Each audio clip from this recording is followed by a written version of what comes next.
Okay, so the air nailer died and we have to finish this room. We're on a deadline, so I don't have time to look into repairing it or anything. So we went out and got the Airstrike finish nailer.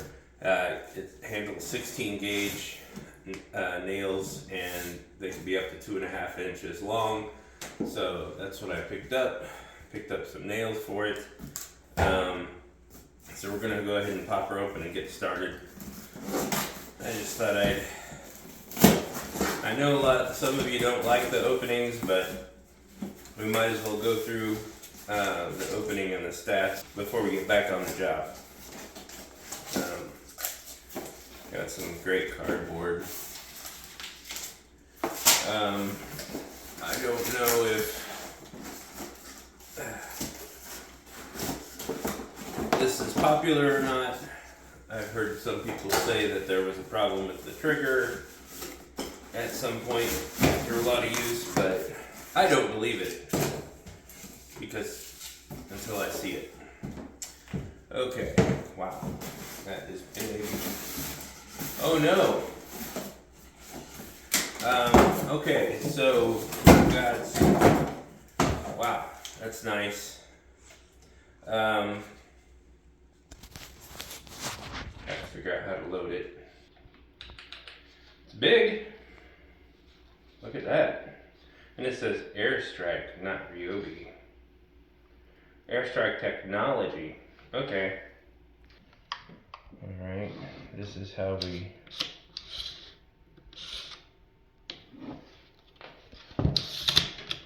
okay, and then I guess we load the nails in.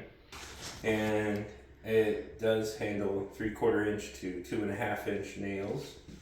And it says 16 gauge right on here, so I know I'm right about that.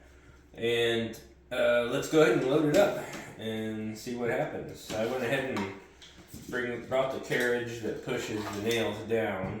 So let's go ahead and load some nails through the bottom. Alright, see how many it can take. I'm curious. Well, that's 2. What if it can take 3? Well, maybe. Okay, and 3's too many. So we'll just stick with 2.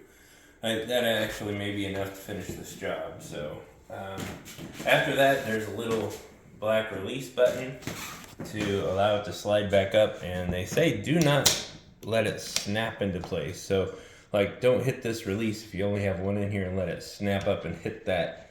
Evidently that's bad for it. So just let you know. This is the P326 18 volt Airstrike. We're gonna go ahead and put a battery in it.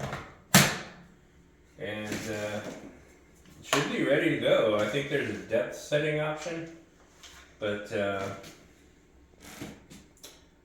we should set that depth. Yeah, it's right here. This little dial will set the depth. So we'll turn this for deeper or not so deep. And there's no actual number on there. So deeper is, okay, this is shallower going up and deeper going down. Let's give it a test. You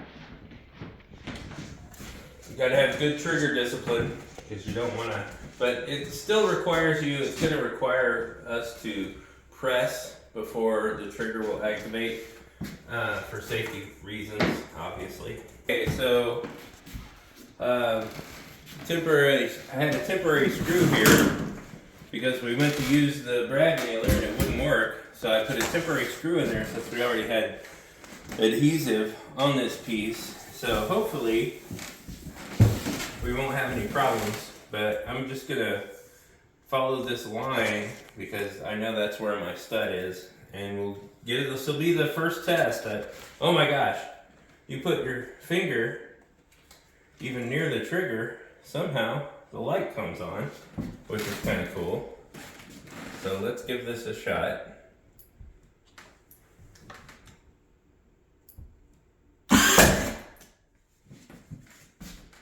Wow. So that was pretty strong. It may have been a little too deep.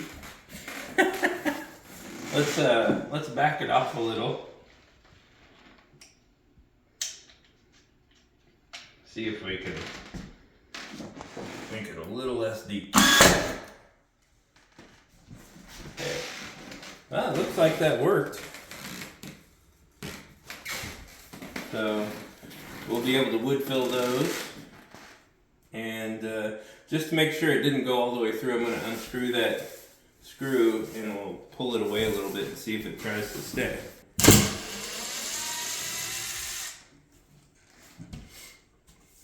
And actually I can't tell because the adhesive stuck. So I'm going to wait. I'm going to keep adjusting as I nail. Actually I might, yeah, keep adjusting as I go down and make it less and less strong until I know for sure that I can at least see the head of the nail and the hole, because I think that nailer is pretty aggressive. So we'll give it a shot here. Okay, I backed it off a couple more turns. Let's get it in here.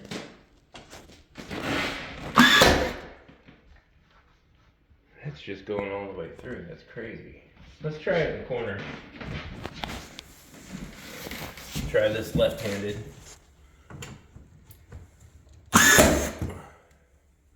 Well, there I can see the nail. So I am going to back it off a little bit more.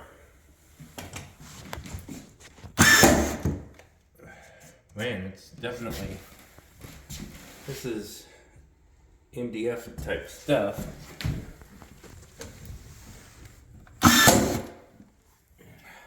Yeah, back it off just a little bit more.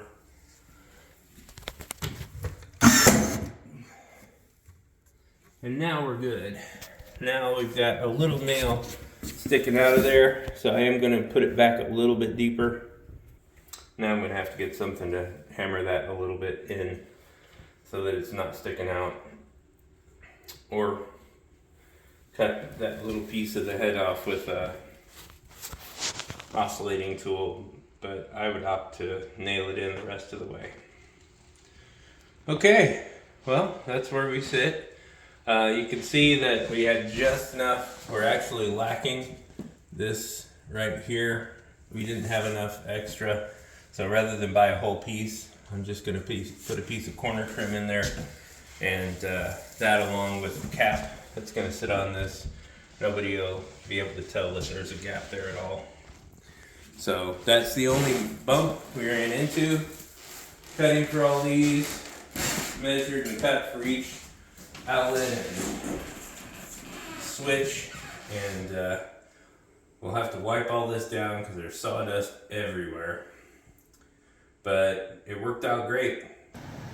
Okay, so a couple of final notes regarding the P326. There's a place actually on top, I don't think we covered, where you can actually lift this piece up, and inside there you can lift this piece up, and if there's any jam or anything, you can see that top nail sitting in there.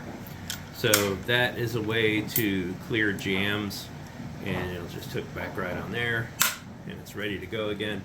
And so that's pretty nice. It also has these measurements on the side in centimeters on this side and inches on this side. I don't know if you can see that, but so you can see I don't really understand the whole purpose other than the fact that it looks you can have like up to 5 inches of nails in here, which I believe is the two little strips that I had.